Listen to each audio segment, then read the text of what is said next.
Hey guys, welcome back to my YouTube channel. For all of you who continue to support and encourage, I appreciate it. Please make sure you like, comment, and subscribe.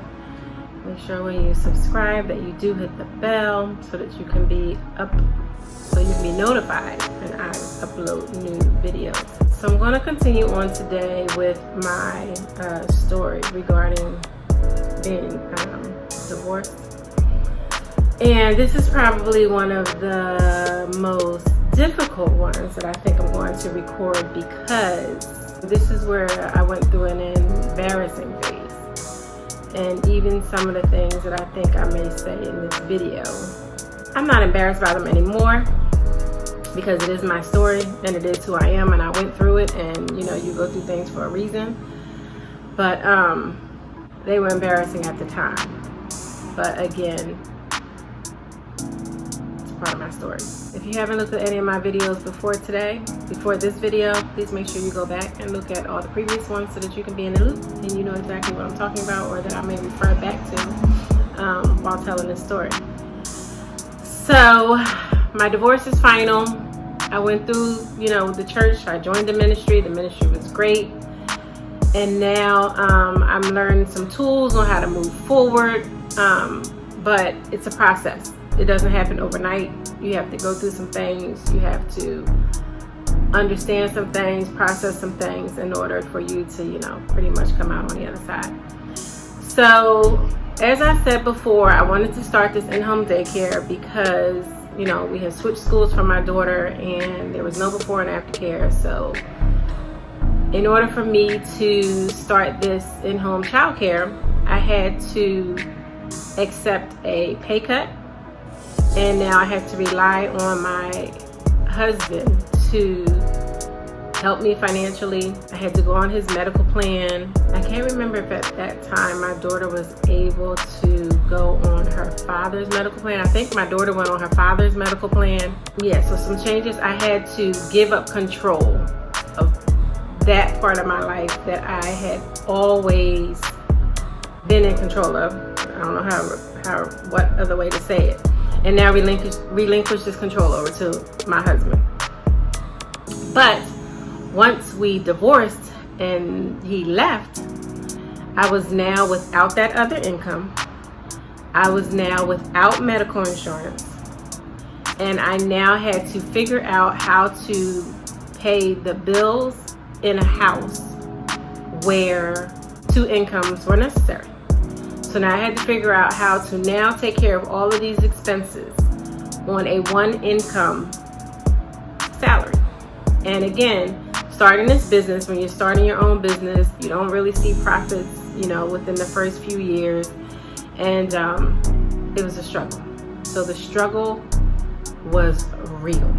And when I say the struggle was real, the struggle was real. So I had to reach out to my electric company, to my gas company, to my mortgage company, and I had to pretty much negotiate lower rates, because I couldn't afford the rates that were, the monthly bills that I had. So I was, constantly in contact with them, getting on budget plans, paying late, and trying to, I'm so sorry for the noise in the background, but my windows are open.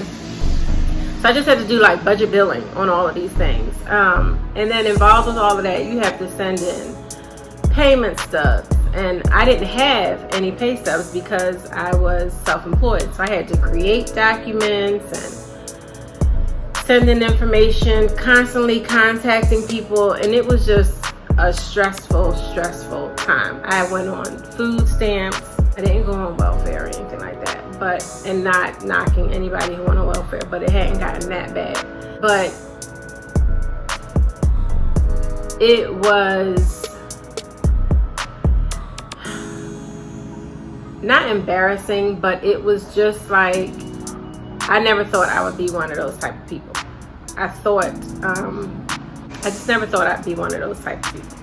And again, I'm not judging. And at the time, I obviously was judging, but until you go through it yourself, it's a very humbling experience. Here I go. I'll put it like that. It's a very, very humbling experience. So as a result of trying to go through the budget billing and do all of that, there were processes and it took time. And during all of those times that I was trying to get all of that taken care of, there were periods of time where my electricity did get cut off. There were periods of time when my gas did get cut off. There were periods of time when my cell phone got cut off. I don't think I was ever bad enough that they all got cut off at the same time, but I'm sure I came very close. I can't even tell you till today how I came out of it, or actually I didn't come out of it. I didn't come out of it because in the end, unfortunately, going back and forth, I could pay this month, couldn't pay this month, because remember my daughter was also still in dance at the time. So that was 3 days a week, and then there'd be competitions, and then there'd be costumes that we had to buy, and expenses for traveling, and expenses for this, and expenses for that. And then she was in school, so she had expenses for this, and it could be a school trip here and a school trip there, and this costs money and that costs money. And although I was struggling, I didn't want her to struggle, so I never told her no. That's a whole nother video in itself that will come next time, so make sure you come back and check that out, because the mom piece of it was a whole different struggle in itself. But this piece right here, it was difficult. I don't think I ever called anybody asking for money or asking them to pay a bill for me or anything like that. We just sat in the dark, or we sat in quiet. I remember actually having kids at my house working by candlelight, and I made up some stupid story. I don't know, whatever fun theme I had that day. We're going to do homework by candlelight tonight.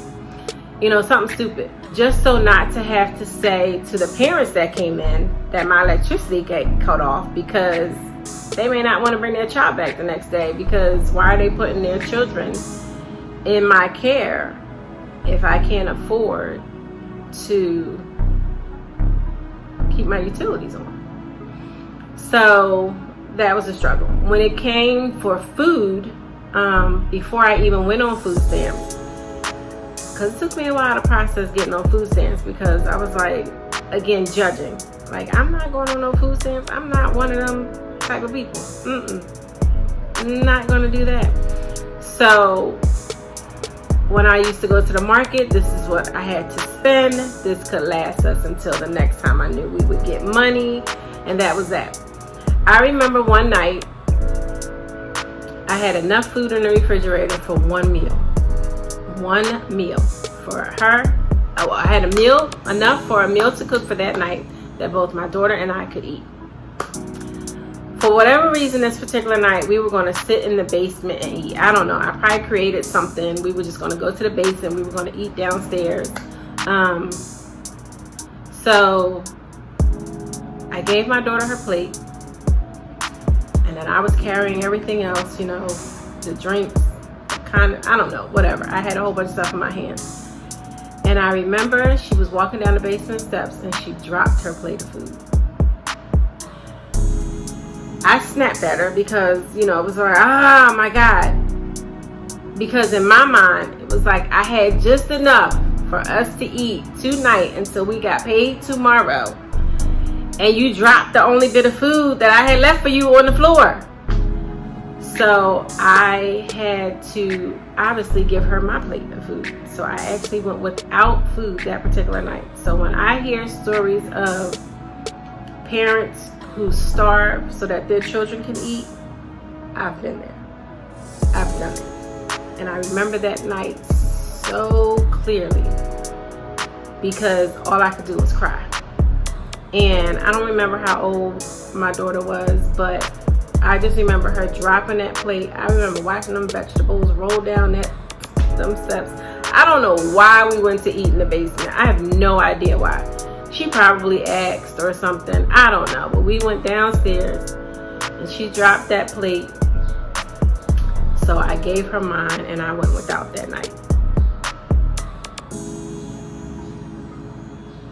So when I hear those stories, I know because I have been there. Thank God we never lost our gas during the winter, because I don't remember us ever being cold. So it must have happened, you know, during a spring or a summer month. But then here was this big behind mortgage payment. When we bought our house, I thought that, oh, he paid this much in rent, I paid this much in rent, put the two rents together, boom, there's our mortgage, right? But then you don't realize that gas goes up, electricity goes up, emergency issues come up, just anything. You're in a different neighborhood, so you're driving and you're paying more gas for here and there. And again, my daughter was in this activity, this, that, and the other. But the house that we bought was a house that we really shouldn't have bought, because it was not. Knowing what I know now, we couldn't afford that house. But I had never bought a house before. My ex-husband had bought a house before. So I'm putting everything in his hands. He's just like, yep, we're gonna be fine, we're gonna do this. I didn't know. I was ignorant. I was ignorant and naive on the entire situation.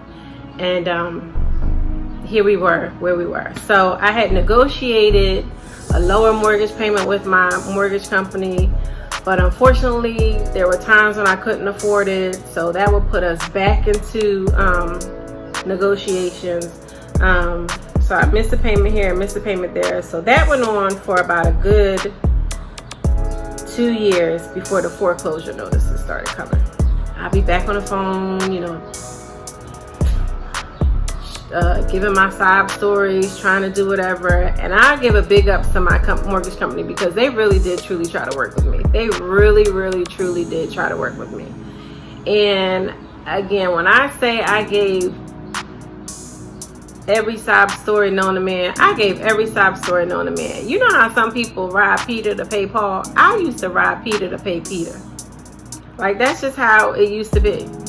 And I just remember that final day with that last foreclosure notice. And I remember, you know, you had your 30 days or whenever that next hearing was coming up. The hearing was going to be on a Tuesday. I remember that week leading up to it, I was on the phone every day. I was sending over documents, you know, again, pay stubs, income verification letters, just all kinds of stuff. And I remember every day being in touch with that mortgage company. And finally, here came that Friday, and that mortgage lady, she was like my rep that used to help me. She was like, Miss Hunter, there's absolutely nothing else we can do for you. We have exhausted every opportunity and possibility that we could possibly give you on making this mortgage payment. And there's just nothing else we can do for you. Your house will unfortunately have to go through the foreclosure sale on Tuesday. So here we were, and I was like, okay. And again, they owed me nothing, because they did everything they could for about a good 2 years to help me stay in that house. And I can honestly say I messed it up, because they had almost cut my mortgage payment in half. And I should have been able to handle it. But what I should have done at that time is I should have given up my childcare business, and I should have gone and gotten a regular 9-to-5 type job.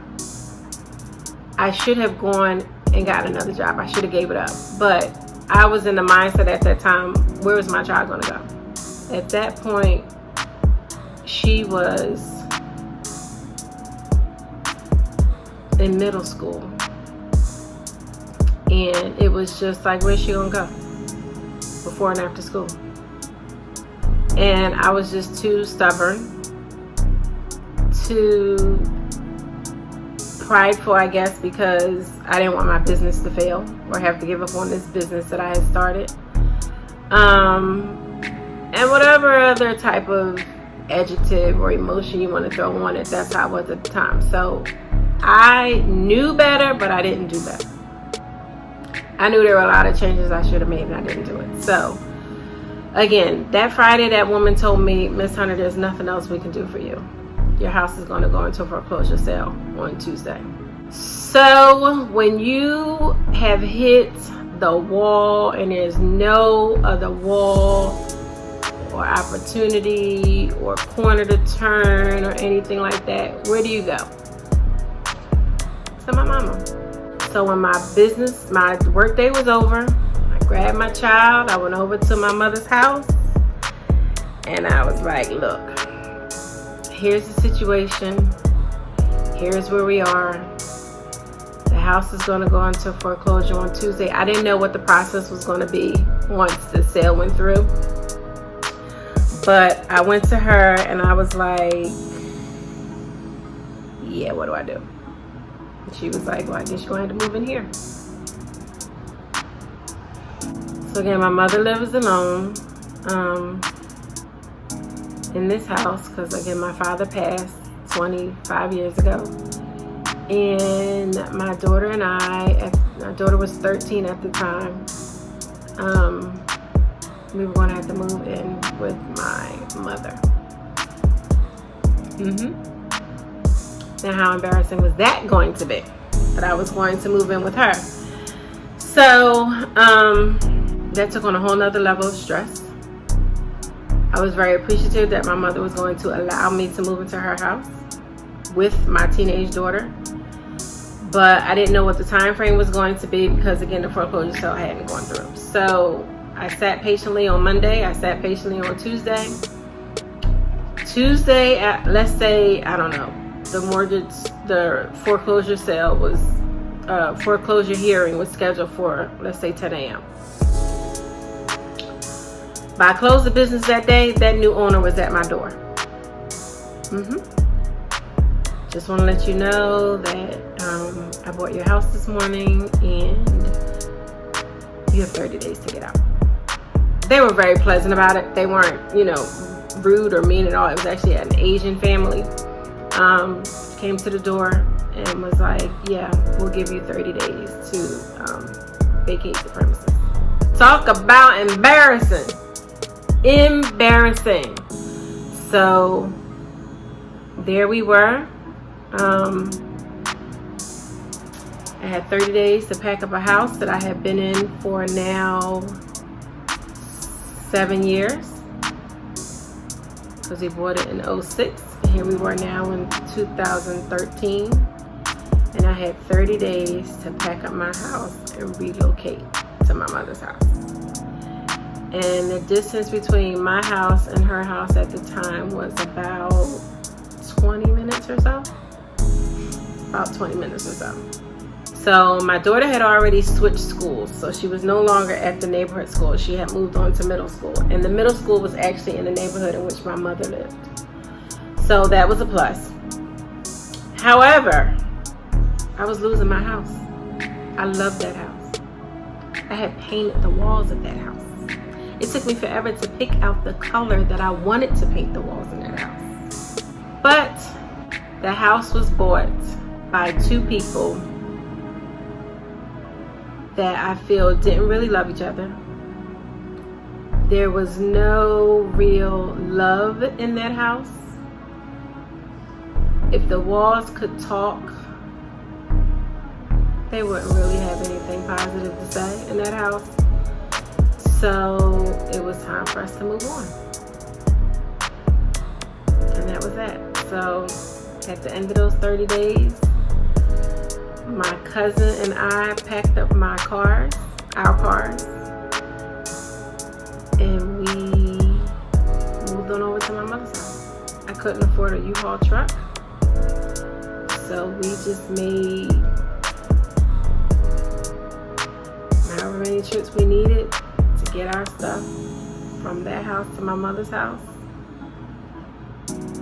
And there was the only house that I had ever owned. I messed that one up. I messed that one up badly. But, like I said in my other video, this too shall pass. And things happen for a reason. And I'm just thankful to my mother that I had someplace to go as a result of my house going into foreclosure. So, yeah, that was a very humbling experience. And for anyone else that may have ever gone through something like that, it's a terrible feeling to have. But that's okay. It was a learning experience. It was definitely a learning experience, and that's really all I can say about that one. So thanks for watching. Thanks for tuning in. Like, comment, subscribe. Make sure you hit the bell so that you can receive all notifications. And thanks for listening and thanks for watching. Bye.